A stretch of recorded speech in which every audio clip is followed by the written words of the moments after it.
ನೀವೀಗ ಕೇಳುತ್ತಿದ್ದೀರಾ ಮಾಹಿತಿ ಖಜಾನೆಯ ಕಾರ್ಯಕ್ರಮಗಳನ್ನು.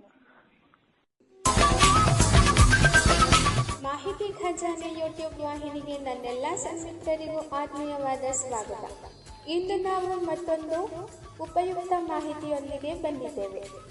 ಈ ವಿಡಿಯೋ ನಿಮಗೇನಾದರೂ ಇಷ್ಟವಾದಲ್ಲಿ ಲೈಕ್, ಶೇರ್, ಕಾಮೆಂಟ್ ಮಾಡಿ ಹಾಗೂ ಇನ್ನು ಹೆಚ್ಚು ಉಪಯುಕ್ತ ಮಾಹಿತಿಯನ್ನು ನಮ್ಮ ಯೂಟ್ಯೂಬ್ ವಾಹಿನಿಯಿಂದ ಏನಾದರೂ ನಿರೀಕ್ಷಿಸುತ್ತಿದ್ದೀರಾ?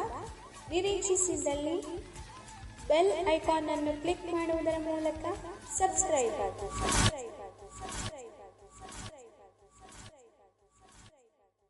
ನುಡಿ ಬೆಳಗು.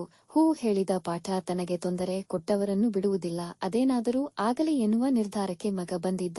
ಇದನ್ನೆಲ್ಲ ಅಪ್ಪ ನೋಡುತ್ತಿದ್ದ. ಮಗನಿಗೆ ತೊಂದರೆ ಆಗಿದ್ದು ನಿಜ, ಅದರಿಂದ ಅವನ ಮನಸ್ಸಿಗೆ ನೋವಾಗಿದ್ದು ನಿಜ. ಹಾಗೆಂದು ಅಪ್ಪನ ಜವಾಬ್ದಾರಿ ಹೋಗು ಅವರಿಗೆ ತೊಂದರೆ ಕೊಡು ಎಂದು ಹೇಳುವುದಲ್ಲ ಎನ್ನುವುದು ಅವನಿಗೆ ಗೊತ್ತಿತ್ತು. ಹಾಗೆಂದು ಇದನ್ನು ಮಾಡಬೇಡ ಎಂದರೆ ಮಗನಿಗೆ ಇನ್ನಷ್ಟು ಬೇಸರವಾಗುತ್ತದೆ. ಅಪ್ಪ ಕೂಡ ತನ್ನ ಪರವಾಗಿಲ್ಲ ಎಂದು.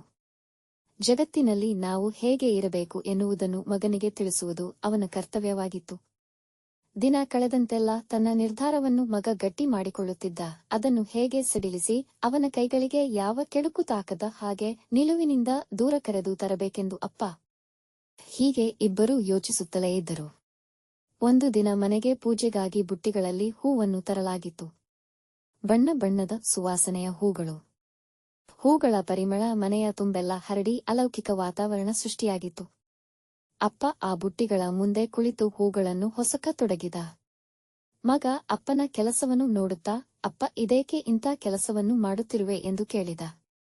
ಅದಕ್ಕೆ ಅಪ್ಪ, ಮಗನೇ, ನನಗೆ ಈ ಹೂಗಳಲ್ಲಿ ಒಂದೊಂದರಲ್ಲಿ ಒಂದೊಂದು ಗುಣ ಇಷ್ಟವಾಗುತ್ತಿಲ್ಲ, ಅದಕ್ಕೆ ಇವುಗಳನ್ನು ಇಲ್ಲವಾಗಿಸುತ್ತಿದ್ದೇನೆ ಎನ್ನುತ್ತಾನೆ.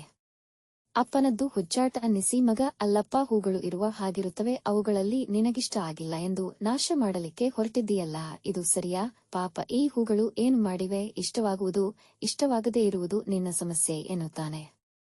ಅವನ್ ಮಾತಿಗೆ ಇನ್ನೂ ಏನನ್ನು ಹೇಳುವವನಂತೆ, ಅಪ್ಪ, ನೋಡಿದ್ಯಾ ಮಗನೇ, ಈ ಹೂಗಳಿವೆಯಲ್ಲ, ಇವುಗಳು ನಾನು ಬಣ್ಣ, ವಾಸನೆ, ಆಕಾರ ಇಷ್ಟವಿಲ್ಲವೆಂದು ಹೊಸಕುತ್ತಿದ್ದೇನೆ. ಆದರೂ ಅವು ನನಗೆ ಏನನ್ನೂ ಮಾಡುತ್ತಿಲ್ಲ, ಬದಲಿಗೆ ಹಿಸುಕಿದ ಕೈಗೆ ಕೂಡ ಸುವಾಸನೆಯನ್ನು ನೀಡುತ್ತಿವೆ ಎನ್ನುತ್ತಾನೆ. ಆಗ ಮಗ, ಹೌದು ತಾನೆ, ಅವುಗಳ ಈ ಗುಣಕ್ಕಾದರೂ ಬಿಡು, ಇನ್ನೂ ಹೊಸಕಬೇಡ ಎನ್ನುತ್ತಾನೆ. ಅಪ್ಪ ನಕ್ಕ, ಹೂ ಎಂಥ ದೊಡ್ಡ ಪಾಠವನ್ನು ಹೇಳುತ್ತಿದೆ ಅಲ್ಲವೇ ಮಗು? ನಾವು ಅಷ್ಟೇ ನಮಗೆ ತೊಂದರೆ ಕೊಡುವವರಿಗೆ ಪ್ರೀತಿಯನ್ನು ಹಂಚಿದರೆ ದ್ವೇಷಕ್ಕೆ ಎಡೆಯಿರುವುದಿಲ್ಲ. ಹೂವನ್ನು ನೋಡಿ ಕಲಿಯಬೇಕಾದದ್ದು ತುಂಬಾ ಇದೆ ಎನ್ನುತ್ತಾನೆ. ಮಗ ತನ್ನ ನಿರ್ಧಾರಗಳಿಂದ ದೂರ ಸರಿದು ಹಾದಿ ತಪ್ಪಿದ ತನ್ನ ಯೋಚನೆಗಳಿಗೆ ಕಡಿವಾಣ ಹಾಕಿ ಕೆಡುಕಿನ ಯೋಚನೆಗಳನ್ನು ಬಿಡುತ್ತಾನೆ.